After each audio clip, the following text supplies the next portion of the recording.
So Ben, this is probably where I'm going to lose my credibility for you at number. What number are we at? So for me at number 7.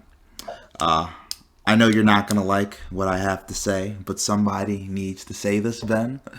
I think the Tom Brady love affair, it has to stop. Tom Brady's great, but I have Tom Brady at number 7. Is this crazy, Ben? I think it's absolutely insane. I'm Oh, looking forward to how you're going to justify this. well, Ben, first of all, he's not even top 5 at his position. Everybody else, by the way, that is higher than Tom Brady on my list, I think is top 5 at their position in the NFL. Tom Brady's not top 5 at his position. To me, he is. You could debate that. He's probably somewhere between 7 and 10. He's probably somewhere between 7 and 10, but he's for sure not top 5. Every other guy is top 5. He is great. He threw 40 touchdown passes this year, but you have to protect him or he can't play. Like legitimately, like he's awful if he does not get protection. Also, he's been turning the ball over. He will turn the ball over, and he will have multiple double interception games. We also saw this against the Packers, where they're dominating the Packers, and he kind of pisses away the lead because he's throwing interceptions. And part of the reason why he's doing so well is, as we mentioned, Tampa Bay, they have a great offensive line.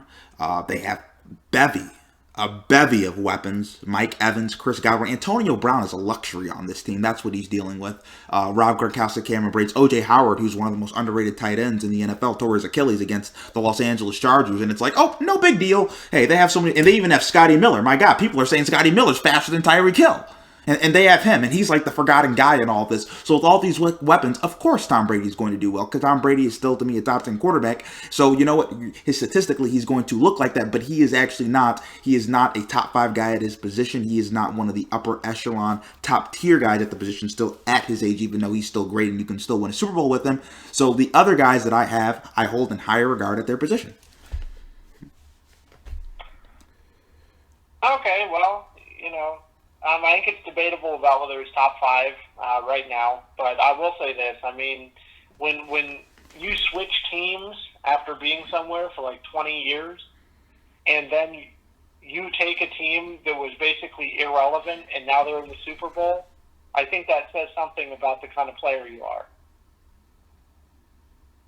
No, I'm not saying he's not. Ben, I just said he's not top. I just said he's not top 5. I'm not saying he's not great. I'm not, but I think more to do with that than his play on the field was his leadership. Right, which I think needs to get factored into it. But that's neither here nor there. Did I explain myself well enough for you, Ben? You did. I don't agree with your explanation, but I respect it nonetheless.